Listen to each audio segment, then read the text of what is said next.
So this is 12 minutes to 5 local time and 12 minutes to 4 Greenwich Mean Time. That is 14,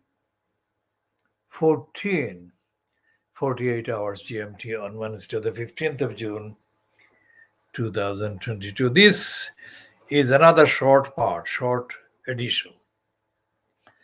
In the second part, we are talking about the corrupt London Borough of Lambeth. Newham is coming next.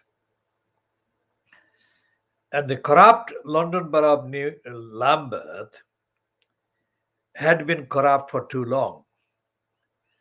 By a sheer coincidence in 1984, I think, I came across a situation where it became possible to speculate that maybe with my accumulated outrage, information and knowledge about Lambeth Council's corruption, which I had accumulated over the previous decades, I'd be able to contribute towards the detachment of Lambeth, the corrupt council, from the corrupt core. That was begun in February 1984, and I was able to link the political organization in the Labour Party in Lambeth with a possible participant that would carry out the particular program of genuine, independent, objective critique and contribute to the detachment of the Lambeth Borough Council's Labour Party controlled corrupt clique from the corruption. That did not happen. Not because I didn't try, but I did try. And the details of what I did try and what I did get across can be contained in a future series of programs, not in this one because it will take too long. Going back to the corrupt Croydon Borough Council, which for the previous 10 years or so became increasingly corrupt. The last thing that the people of Croydon, the electors of Croydon, wanted or needed or deserved was to be given the corrupt option of imposing a corrupt post of corrupt mayor, which is what has happened.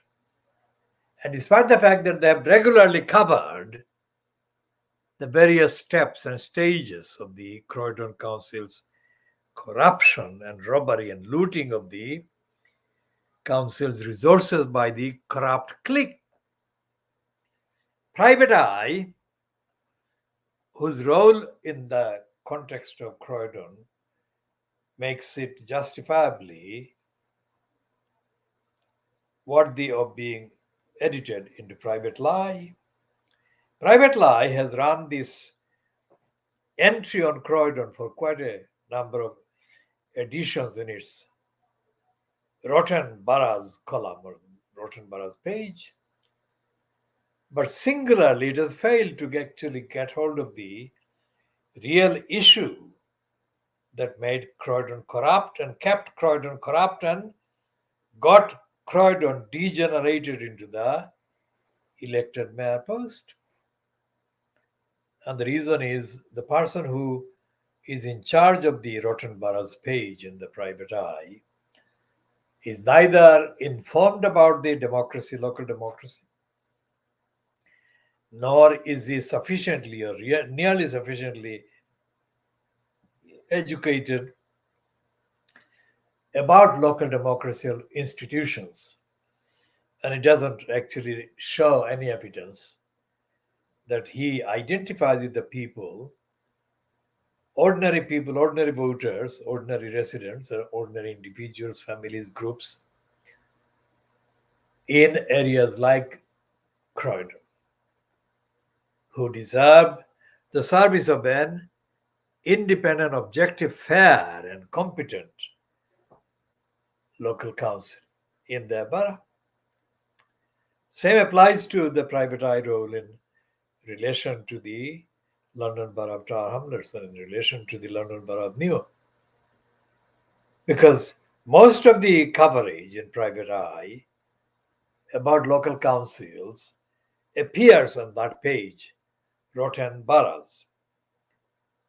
And the page is, as I say, edited with an infantile strangeness and unfamiliarity with the real, tough, factual evidence and democratic issues.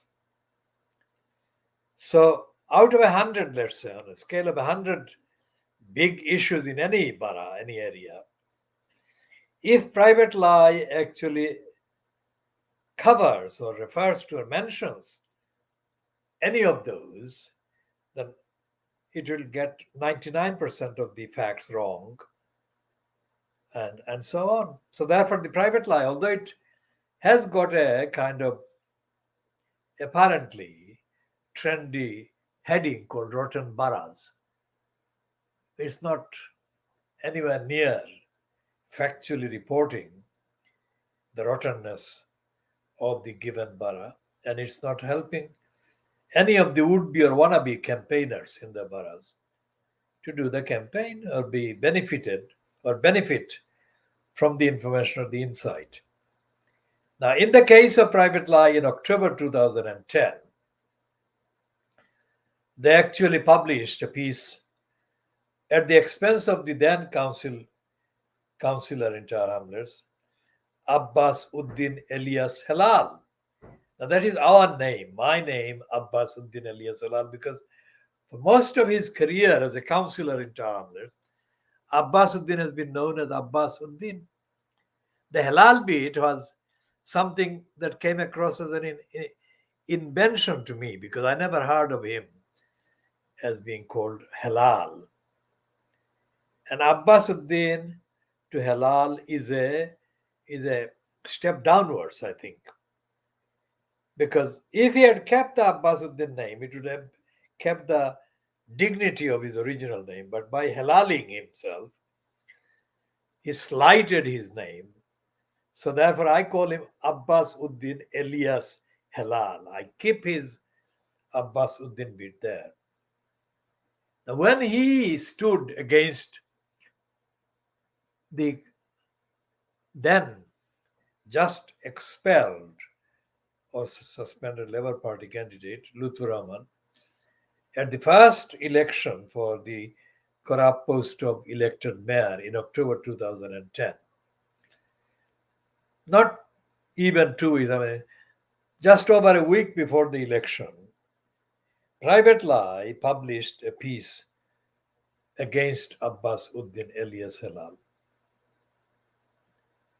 And it ridiculed, the headline ridiculed Abbas Uddin Elias Halal and gave the information that he had lied. Effectively, he had lied about the particular set of elections held in the then Spitalfields Housing Association. And the lie was about the fact that he benefited from the pretend votes of a number of dead members of the Spitalfield Housing Association. And other allegations were there in the private lie. And Abbas Uddin Elias Halal, to my knowledge, has not successfully overturned any of the allegations contained in that particular piece. And the timing of that was so absolutely bad for any contender, any candidate, that there was not enough time for Abbas Uddin to recover from that tarnishing of his image. So therefore, he didn't benefit from that piece. And the election result of October 2010 was announced in favor of Lutfur Rahman.